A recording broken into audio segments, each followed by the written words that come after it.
Greetings Acolytes and students of the Force, and welcome back to the channel. One of the most infamous rules of the Jedi Order was their strict views regarding love and attachment. The Jedi Council deemed all attachments to be dangerous, even to their very weapons, as it could possibly lead one to the dark side through their love and passion for another. Ironically though, it wasn't always attachment, but this rule itself that often led many young Jedi down the path of darkness and deceit. Anakin Skywalker was a prime example of this. Because of the rule against attachment, Anakin felt that he had to keep his love life hidden for fear of being expelled from the Jedi Order completely, and it was this fear of having to choose between Padme and the Jedi that was the catalyst of his turn to the dark side, as Sidious preyed upon this exact choice and goaded him into choosing, while at the same time threatening Padme. The choice was always clear. He would always choose Padme, but we are all very familiar with this concept, so we now can't help but wonder, what were the Sith's rules as far as attachment is concerned? The answer isn't as straightforward as that of the Jedi concept. In fact, it is quite muddied and convoluted, with many different eras of Sith all preaching something different regarding attachments. Well, today, friends, stick with us as we look into another holocron and look at several accounts and see what the Sith truly thought of love and attachments overall. Like we stated earlier, the Sith's views often change from master to master.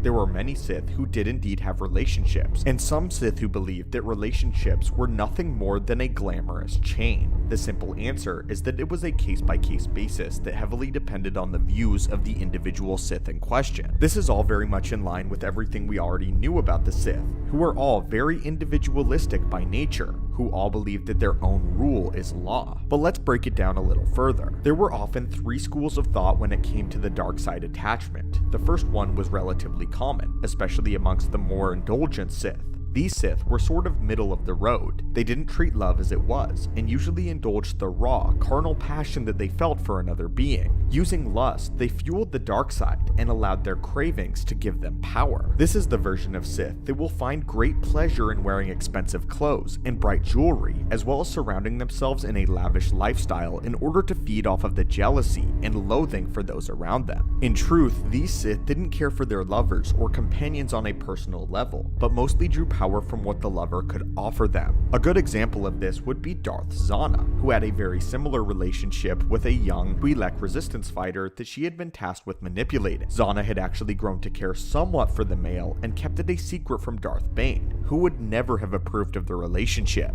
However, Darth Zana admitted that she didn't love him in the traditional sense, but was mostly fascinated with his drive and ambition for power. She also found pleasure in drawing the jealousy out of other females who saw her with the Twi'lek, though she did also admit that she was somewhat disappointed when she learned of his death. The second one was far less common and usually was only held by a few Sith Lord, and that is that love and attachment were fine and even could benefit them. These Sith had relationships and held their loved ones close to them, using their passion for their loved one and the protective feelings that they held as power in the dark side. They would draw upon the fear of loss and transform into anger and therefore power to fuel them. We know that Darth Malgus had a secret love, one who he had later lost. The details of who this mysterious lover was and how she died have long since been lost to history, but it would be the rage that he felt for her loss that would fuel Malgus into continuing his campaign against the Republic. What's interesting about this though is that Darth Malgus was actually the one that killed her, because he believed that this attachment in the end made him weak. However, he also knew that in her death, after forming this attachment, he would be able to grow much more powerful, which in essence ultimately came to fruition. In the Darth Bane novel Path of Destruction, Bane actually had a lover of his own in the form of a young Jedi turned Sith named Githany. Githany was a feisty woman who had turned on the Jedi and joined the Brotherhood of Darkness in the very middle of the war. After having given vital information about the Jedi to Lord Khan, she was shipped off to the Sith Lord Academy on Korriban. Here is where she met Bane. The two Sith never officially got together, but they would play lovers' games for a while, sharing their passion and pulling it back.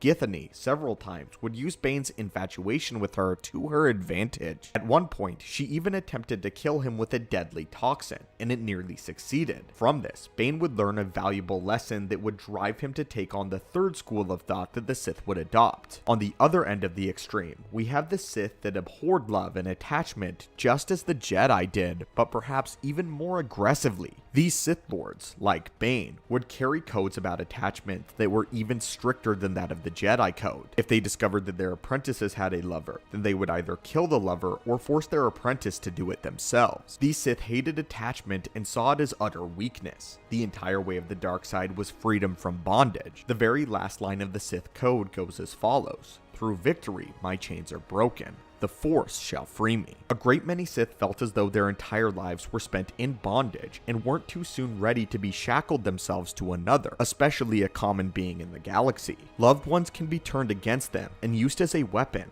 Beyond this, these Sith also felt that feelings of love actually weakened their connection to the dark side. In the novel Shadows of the Empire, Vader had attempted to heal his lungs through the Force. As we know, Force healing isn't exactly a power that can be found in the dark side, as in order to heal through the Force, it requires powerful feelings of love and compassion. By focusing on the pain, the dark side could provide a temporary relief and stave off the worst parts of the injury for a brief period of time. Anyway, the passage from the novel went like this: Vader concentrated on the injustice of his condition, on his hatred for Obi-Wan, who had made him so. With anger and hatred, the dark side of the Force permeated Vader. For a moment, his ruined tissue altered, his scarred lungs and dead alveoli and constructed passages smoothed out and became whole. For a moment, he could breathe as normal beings breathe. His sense of relief, his triumph, his joy at being able to do so drove the dark side away from him as surely as light chases away a shadow. The dark side eagerly consumed anger, but it was poisoned by happiness. It ultimately left him, and when it did,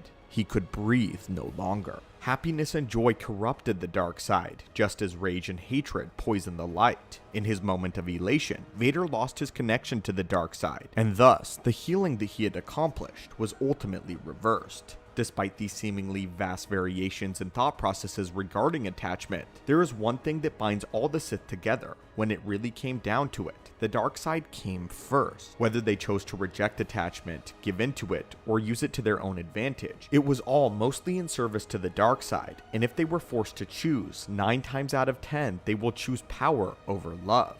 For this is the way of the Sith. Well, students of the Force, what did you think of today's video? Had this been something that you were wondering about? Let us know your thoughts and opinion on this down below. And which version of the Sith do you believe is ultimately the most powerful and in touch with their dark side? Again, thank you for watching, may the Force be with you, and I will hopefully see you in a later video.